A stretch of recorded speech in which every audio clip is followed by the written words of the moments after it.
My name is Caitlyn Parker, and for my oral presentation assignment, I'm going to be discussing the movie Apocalypto by Mel Gibson.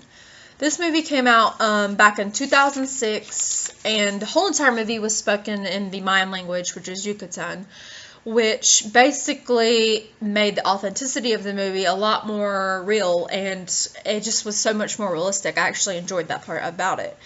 But the main character, Jagger Paul, he was a hunter who lived in the village in the woods with his tribe, along with his pregnant wife and his young son. They all just wanted to live peacefully, but however, that was just not in the cards for them. They were taken under attack, and several were killed, and the others were taken captive, basically to be a sacrifice. Jagger Paul did manage to hide his wife and son, so they were out of harm's way. However, he was taken captive himself. They were all taken through the jungle, through rapid waters, all this crazy mess to get to this kingdom where they painted them blue, which means sacrifice, and they were basically to be put on the altar.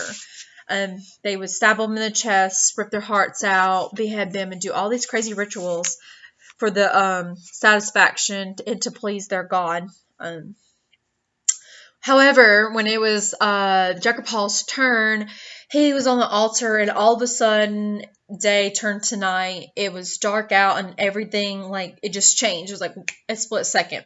And everyone was baffled, but this meant that their god, I'm going to say his name, so please bear with me because I'm pretty sure I'm not pronouncing it right. Kukulkan. Anyways, he, basically, it's like he drank his fill of blood. He needed no more sacrifice. He was pleased. All was right in their little community. So that basically spared Jagger Paul's life. He does escape, and he gets away, and he's injured, so it makes it a little bit harder for him. But he is being chased by a few crazy guys who basically are just wanting to just kill him.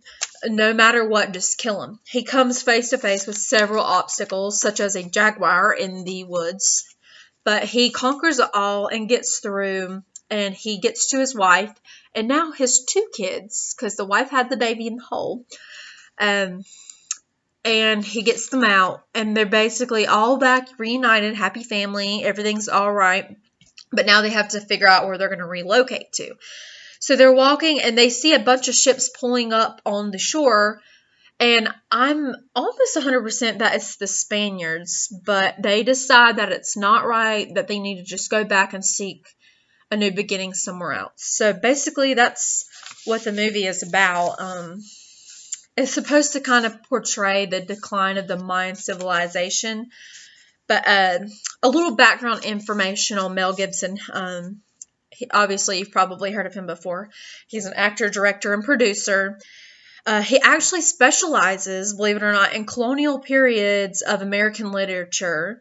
And he played the voice of John Smith on Disney's Pocahontas, so that's pretty interesting. He hired a specialist in Mayan culture to consult with him to kind of make sure a lot of what he's putting into the movie is authentic, which some was, some wasn't.